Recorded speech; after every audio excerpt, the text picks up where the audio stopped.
These are the best camping tables in the universe. Stick around and I'll show you how I built them. You know, I'm always joking around about every mistake I make and correcting those mistakes and so forth, and that's kind of fun. Well, every now and then, just the opposite happens, and something turns out particularly well. And that's what I want to show you today, my new version of the camping table. Here's the table. Got a painted top with oak trim on the top. It's made out of clear pine with some oak accents. And I came up with a couple of new features that I think you'll find very interesting. Here are the two main features I want you to see on this new design. I've done away with the bracing between the legs and made the legs operate independently. Each one of these legs is held back by a 1/2-inch oak strip that's spring-loaded.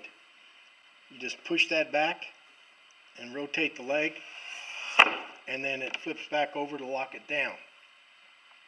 And the second feature is each leg sits in a slot made in some 3/4 inch plywood for reinforcement. Okay, the first thing I'm going to do is cut the tabletop so that we'll have a base to work from.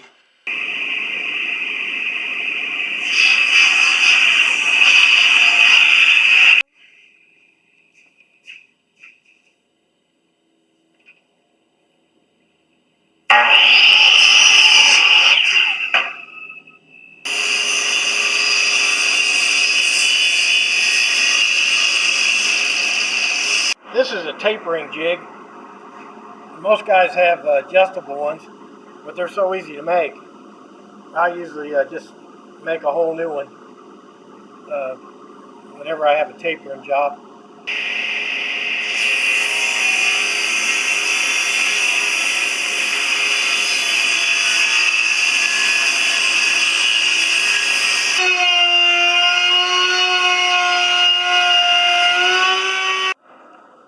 Well, I'm making a big deal about this hole I got to cut in the leg, but if this hole is not right, if it's not correctly placed, the leg won't work right, or all the legs will work differently, and then you got problems. So this has to be pretty precise. It's really pretty easy. It's 3 inches across here, so simply draw a line exactly 1.5 inches right down the middle, and then another line 1.5 inches from this side. Then you can just take your compass, put it on there, and draw the radius.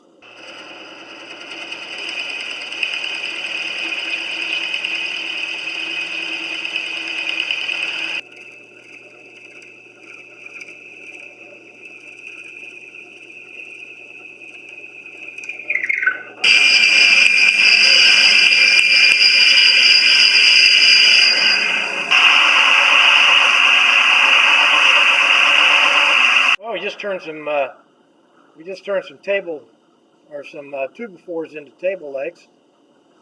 Let's see what the next job is. Next thing I'll be doing is these. I guess it's called skirt. Will be made out of this clear pine, and each one will have pocket screw holes,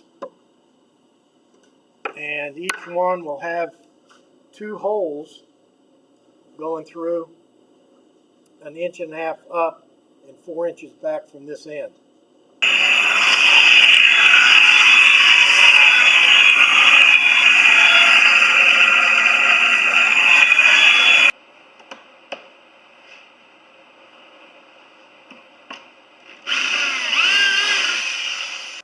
I got all the pocket screw holes put in. I had to adjust the depth here because I'm only going into 1/2-inch plywood, so I don't want to pop through the other side. Now I got these, this is where the holes are going to go in these long pieces here. I've got them all marked, but I'm not going to take any chances.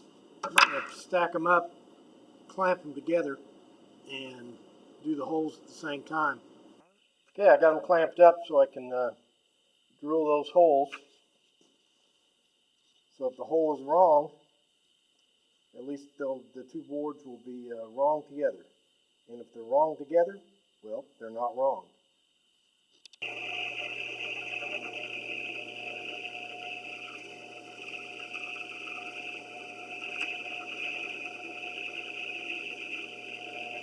I have a frame all mocked up in a jig here, so I can square it up and attach those ends with screws. I could just lay it down on the table and tacked it in place with a nail gun. But then I wouldn't have been able to use my long clamps. If you understand the logic, then you understand woodworking.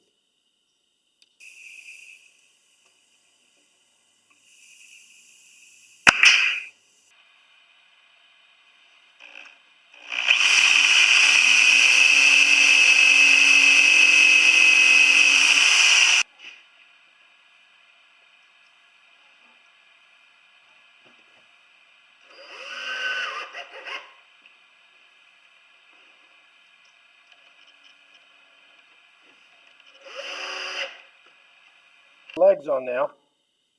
You may notice when I put the holes in there, I dug out a little place here on the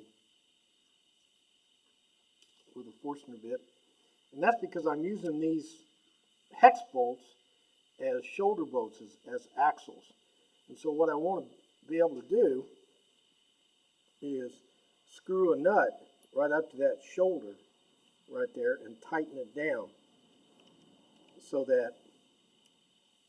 that'll be tight, but the shoulder right here, or the place where there's no threads, that'll become an axle, but the bolt will still be tight.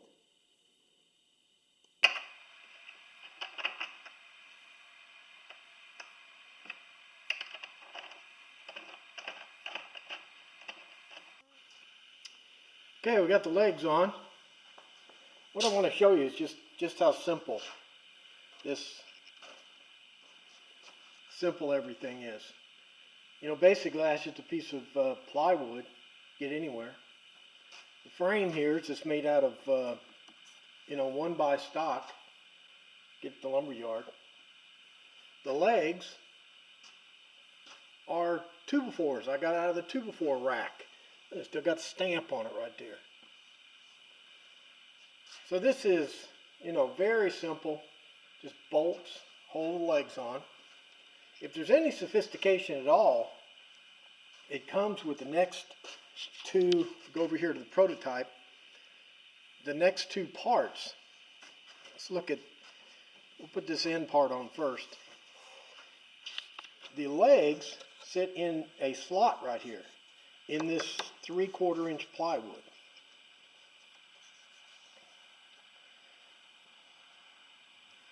So those slots there have to be precise. You notice that there's no space on any of those gaps.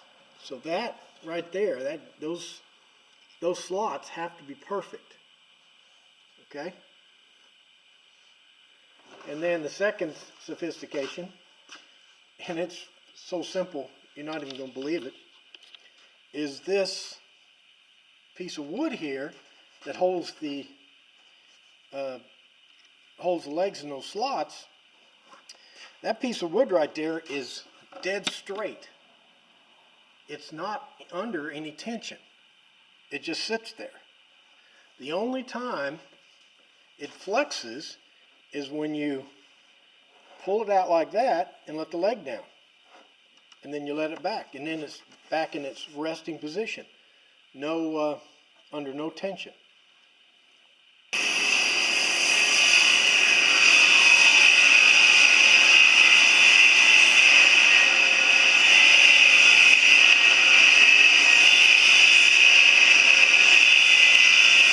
I've got the notches carefully laid out. Now I'll cut the notches out on the bandsaw.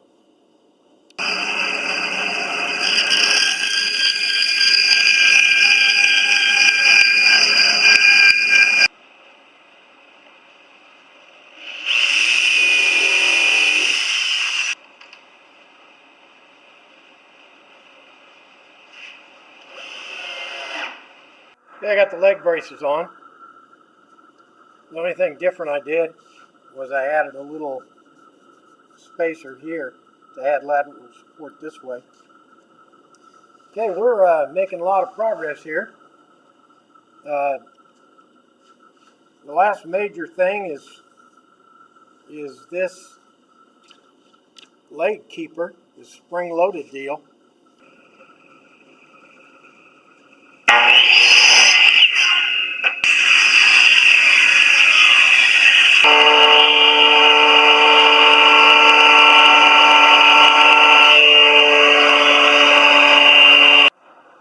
Well, I got the running gear finished. Now I got to stain it and paint the front or the top and put the trim on. Well, I got all the staining done on the running gear. Stained it a color called Ipswich Pine. I've never used it before because it looks real ugly in the can, but since this is mostly pine, I used it and it came out very well. Okay, what I'm going to do now is take it off the bench, set it up over there by the fan, and try to do some painting on the top. Here's the story. I'm going to try to paint the top of that table. I've got it all set up here for painting with this appliance epoxy kind of paint. Hey, no guts, no Navy Cross.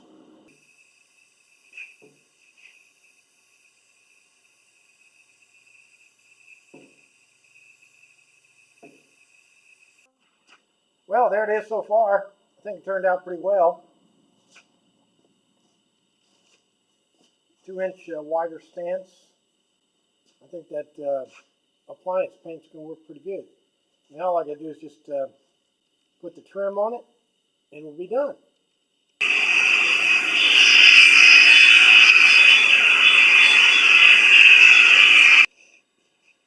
You just saw me on the table saw again, cutting trim.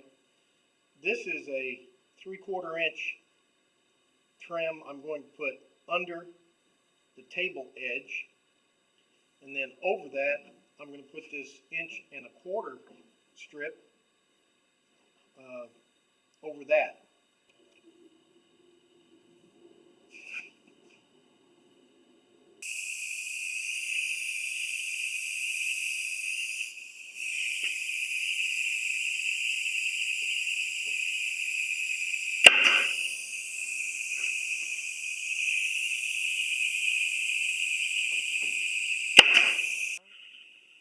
Well, I got the underside trim all on there and went around with the sander. Make sure it was all perfectly plumb. And now to put the 1.25 inch trim around the outside.